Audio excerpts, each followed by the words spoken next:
my name is Suzie Gregory, and I'm a student at Georgetown University. This podcast is being recorded for the Premodern Worlds first-year seminar, and the object I'm reviewing was on display at the Sahel exhibit in the Metropolitan Museum of Art in 2020. This wooden object, called the Bala players, dates from 15th or 16th century Mali. It stands about 17 inches high, 10 inches wide, and 7 inches deep, and catches me off guard by its size and style. Two tall, lean, seemingly male figures appear to be playing an instrument not unlike a xylophone, called a bala. The bala, formerly called the xylophone, is an instrument that originates from the Mande Empire of West Africa in Mali, and the bala pictured here is 6 small keys wide, although a real bala would normally be around 10 to 20 keys wide. Although the instrument originates from the Mande Empire, the Metropolitan lists this object as being from the Dogon people of Mali. As I'm looking at the figure, I can see that the men are holding something akin to a modern-day drumstick, and they're resting their hands with the mallets on the keys of the instrument. The men themselves are very striking and intriguing. I think, with their very long torsos and necks, short legs, iron earrings, and an expression not uncommon for Dogon art. The men are bare-chested, with both sides of their heads shaved into what would now call a mohawk or facial hair on their chins. The men sit on thin stools with their knees right up against the bala. Their heads are turned at slightly different angles, giving me the impression that they are both looking at different things in the distance. It appears to me as if they are currently in the action of playing music, and maybe their facial expressions are responses to either the physical exertion or the emotional or spiritual significance of the music they are making. Let's talk more about the Dogon people. Who were they? Who are they today? The Dogon people today live along the cliffs of the Bandiagara Mountains in southern Mali. Legend has it that their ancestors left the Mande Empire of Mali after the 13th century in order to escape the growing Islamicization of Western Africa. To this day, most of the Dogon people consider themselves to be members of their indigenous religion, which celebrates the nature around them through rituals that involve music, costumes, dancing, and prayer. The people are very close-knit and speak languages similar to Egyptian, suggesting a linkage between the two societies that has not been studied very intensely.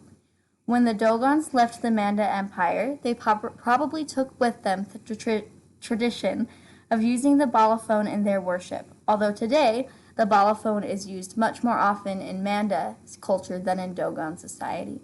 Let's listen to a clip of a ritual in progress and hear the lively music of the Dogon people, even without the use of the bala. This is a Western African piece from the Ivory Coast, and you can imagine the men and women wearing brightly colored robes and masks dancing around the fire. The audience is almost always an active participant in the rituals as they dance and shout along with the performers. Try to imagine the scene in your head as you listen.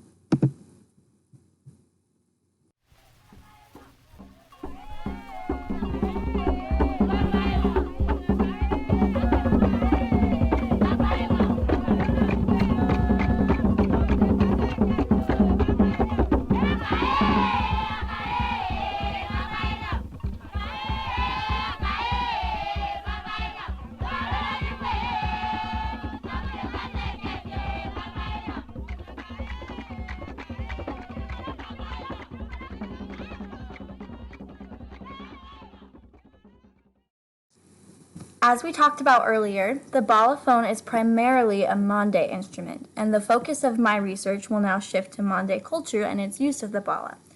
The first legend that the balaphone appears in is from the 13th century Mande Empire. It was called the Sosa Bala and belonged to a sorcerer king. An African hero and the Mande Emperor founder, known as Sunjata, defeated this king and took the Sosa Bala as a trophy. Ever since then, the instrument has been a cornerstone of Mande culture and is considered to be a very important aspect of West African culture diffusing throughout the west of the world. Today, the instrument is made of bamboo frames and the keys made of hari rosewood and gourds in order to finalize the pitch. Mande culture is similar to the earlier described Dogon people's practice of worship in daily life. However, there are a few key differences to notice. The Mande people underwent Islamicization around the 13th century, But before that, they were also devout followers of many different indigenous religions that worshipped the earth and their ancestors. With the introduction of Islam, their religious practices and habits were morphed to be a unique blend of the two different religions, and they became inextricably linked. This means that although they follow the 5 pillars of Islam, including daily prayer, their rituals also include vibrant masks, dancing, and lively music as you heard above, often with the presence of the balafon. Historically, many West African cultures do not use the written word to record history, but instead use oral traditions told by the members of society called griots. Joe Luther Williams Jr., a balafon player, wrote his PhD dissertation on the use of the balafon in Mande culture and has much to say about the Mande griot. He writes, "The griot's obligation is to convey the collective memory and history of her/his people in a way that both brings it to life and imbues it with a significance directly perceived by the people to whom it is conveyed. This is done through reciting narratives that relate the history of specific events with a focus on the people who figure most prominently in those events, in a performance that brings the history to life and inspires the descendants of those prominent individuals by fulfilling them with pride in the noble deeds of their ancestors and inspiring them to carry on the same tradition of illustriousness through their own actions. In this way, the griot creates a connection between the individuals in her/his society and their past, thus forging a link between the memory and history of a society." As you can see, storytelling is a remarkably important part of the Mande culture and West African society at large. As I continued to research these people, I became fascinated with the ways in which they've preserved parts of their culture even in the face of slavery, colonialism, and the growing spread of mass culture in the world.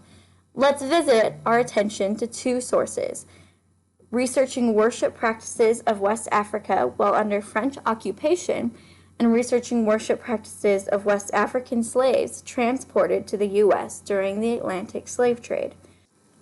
Both of these are instances where West African culture and their inhabitants faced immense adversity and were forced to preserve their culture and heritage in alternative ways. The French officially took control of Mali in 1899, and their hold lasted until 1960. They were relatively peaceful when it came to religious practice, as the French never tried to convert their colonies to Christianity in the same way other European colonists did throughout history. Islam stayed put in these countries like Mali, although the name of the country was changed to French Sudan, but the French significantly taxed and controlled native Mali inhabitants, as well as drafted them to serve in both the world wars. The previous infrastructure of Western society, with its many tribes of different cultures, was severely harmed both by economic hardship and imperial control under the French reign. I interviewed Suzie Gregory, co-founder and director of a West African dance company based in Maryland in the USA called Can Quran, to ask him his thoughts about the progression of West African culture under French occupation. Although our interview was unable to be recorded successfully, he had many enlightening things to say about the stability of West African tradition under French rule. His faith in the West African people and their ability to preserve cultural traditions was astounding, as he compared tradition to that of a shirt, capable of being changed and worn differently but still serving the same purpose. He said, very beautifully in my opinion, that, quote, "Tradition is who we are, and it is stronger than the government." Thus, Mr. Conte believed in the power of West African music and dance to convey the history, culture, and tradition of ancient civilizations, even as the art itself has been transformed by outside sources. Thus, he brought that tradition to other places of the world, teaching dance in Europe, Japan, and currently in the United States, to name a few. Even in its changed state, the influence of African people permeates the rest of the world throughout every aspect of their worship practices, music, and way of life. The same could be said of the people who fell victim to the Atlantic slave trade. The slave trade began in the 16th century and lasted into the 19th century. European traders mostly focused on the West African coast as a relative abundant source of enslaved people, and thus Africans were transported by the thousands away from their homelands and ways of life and cultures into the Americas. One would think this would destroy the cultural traditions of West Africa, as the estimated 12.5 million enslaved people taken from their country devastated the population of the countries they were taken from. However, all the research I found indicated that both the slaves and the people left behind preserved their culture through the art of storytelling, dancing, and worship.